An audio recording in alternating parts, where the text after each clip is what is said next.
إنا نحن نزلنا الذكر وإنا له لحافظون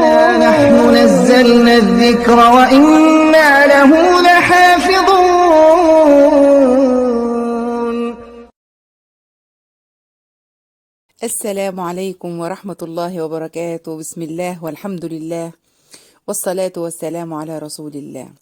من قراءتي للتعليقات جالي أسئلة مهمة جدا عن رمضان والحاجات اللي تفطر في رمضان والحاجات التي لا تفطر، فما حبيتش ان انا ارد على واحد واحد، جمعتهم كلهم في فيديو واحد.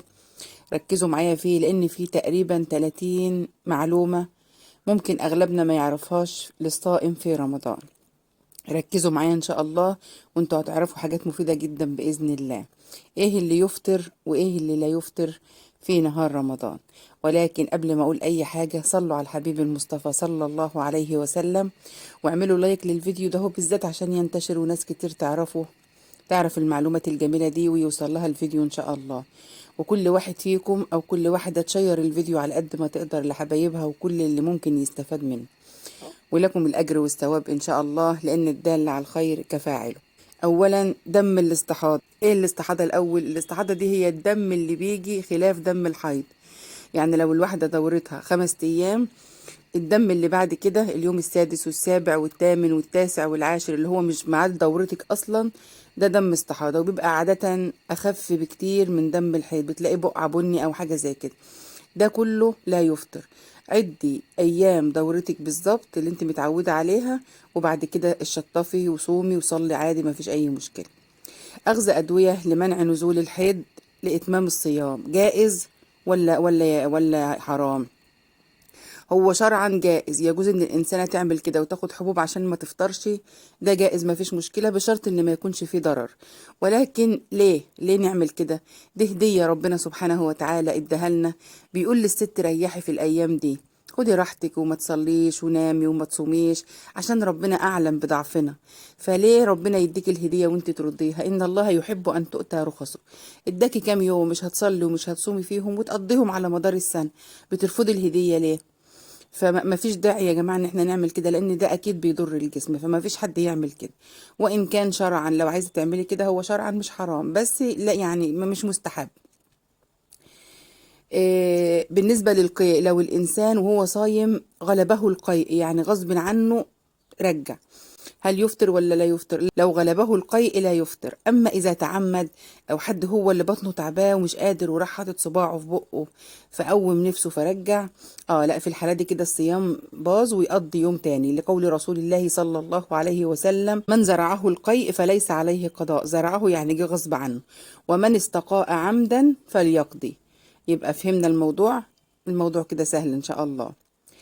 كمان استخراج النخامة أو البلغم لا يفطر. لو الإنسان عنده بلغم في صدره وكح وتف خرج البلغم من صدره، ده لا يفطر.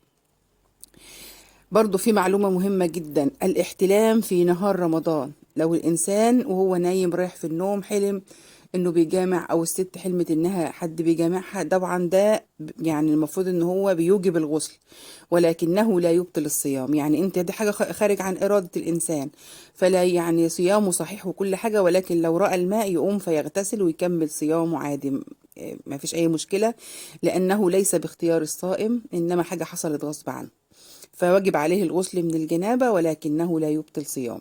كمان معلومة تانية: لو احتلم الإنسان قبل صلاة الفجر ويعني ما كانش في نهار رمضان ولا حاجة هو، ولكنه ما قدرش يقوم يغتسل، فأجل الاغتسال لحد ما يقوم، يجوز ما فيش مشكلة. والكلام ده برضو بينطبق على الجماع، لو الراجل جامع مراته بالليل وما اغتسلش لحد ما يقوم، ولكن ده لو هيضيع الصلاة يبقى حرام.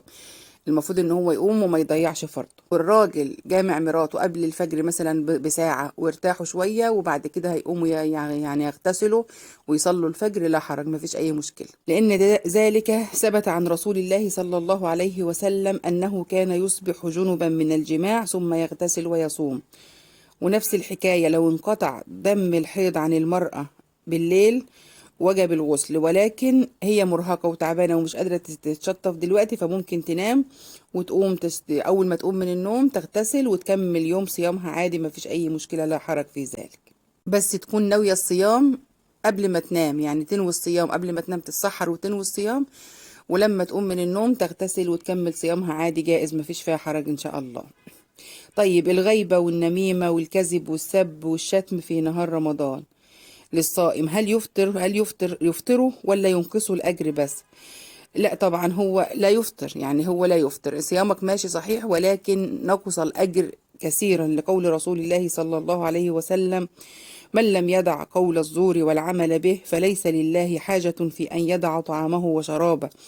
وسيدنا رسول الله صلى الله عليه وسلم قال: رب صائم ليس له من الصيام إلا الجوع والعطش. فكده صيامك مش باطل، لا الصيام صحيح عادي، ما مش عليك قضاء يوم ولا حاجة، ولكن انت يعتبر ما خدتش حسنات لانك ضيعت اجر صيامك بهذا العمل. والمفروض ان الانسان وهو صائم لو سبه احد او شتمه يقول اني صائم. وسيدنا رسول الله صلى الله عليه وسلم قال: إذا كان صيام يوم أحدكم فلا يرفث ولا يفسق، وإذا سبه أحد أو قاتله فليقل إني صائم إني صائم. صدقت يا حبيبي يا رسول الله. كمان لو الإنسان، طبعا دي معلومة أغلب الناس عارفينها، لو الإنسان أكل أو شرب ناسيا في نهار رمضان فصيامه ما فيش أي مشكلة، لا يفطر. ليه بس يكون ناسي، وأول ما يفتكر يتوقف، مش يفضل يكمل ويبلع اللي في بقه، لا لا لا، لو افتكر خلاص. اتنين، لو الإنسانة الست بتعمل الأكل في مطبخها وعايزة تدوق الأكل عشان تتأكد إن الطعام سليم ولا لا، يجوز مفيش مشكلة، بس على شرط إن ما تبلعش حاجة، مفيش حاجة تنزل في البلعوم. الكريمات والمرطبات والمراهم دي كلها ما بتفطرش. الروج ومرطب الشفايف ما بيفطرش طالما مش هتبلع منه شيء. المكياج عموما يا جماعة ما بيفطرش، بس تكوني حاطاه في بيتك لزوجك، مش تخرجي بيه في الشارع، لانك لو خرجتي دي مصيبة كبيرة وفتنة عظيمة. انت بتخرجي تفتني الناس وتضيعي عليهم صيامهم، يبقى انت ضيعت صيامك وصيام الناس. فالست لو حطت مكياج في بيتها لزوجها وهي صائمة ما فيش اي مشكلة، المهم انها ما تبلعش منه حاجة. غسيل الأسنان بالفرشة والمعجون لا يفطر طالما مش هنبلع منه شيء. استخدام السواك لا يفطر، وإنما هو سنة مؤكدة ومحببة عن رسول الله صلى الله عليه وسلم، وأجره عظيم جدا. بخاخة الربو بتفطر يا جماعة، خلي بالكوا أي حد عنده الربو وبياخد البخاخة في نهار رمضان البخاخة بتفطر. أما قطرة العين لو تجاوزت الحلق تفطر، يعني لو احنا حطينا قطرة العين هو بس ما حسيناش بطعمها في البق لا ما تفطرش، انما لو حسيت بمرارتها او الملوحة بتاعتها في البق لا كده يبقى انت فطرت. قطرة الانف نفس الحكاية، لو لم تتجاوز الخياشيم لا تفطر، يعني انما لو جت في الحلق ودقت طعمها تفطر. قطرة الأذن ما بتفطرش.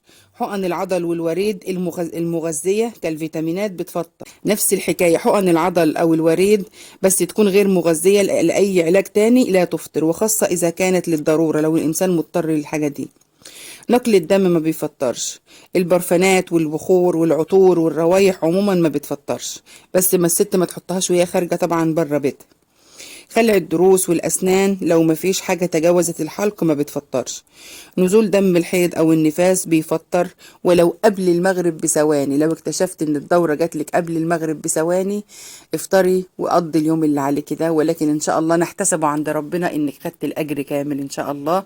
أتمنى تكون المعلومات البسيطة دي فادتكم وفيها حاجات ما كنتوش تعرفوها، وربنا يتقبل منا ومنكم صالح العمل ويوفقنا في رمضان إلى الصيام والقيام والقرآن وصالح الأعمال. اجتهدوا على قد ما تقدروا، الأيام دي خسارة نضيع فيها ثانية يا حبايبي. ربنا يوفقكم لكل خير، والسلام عليكم ورحمة الله وبركاته.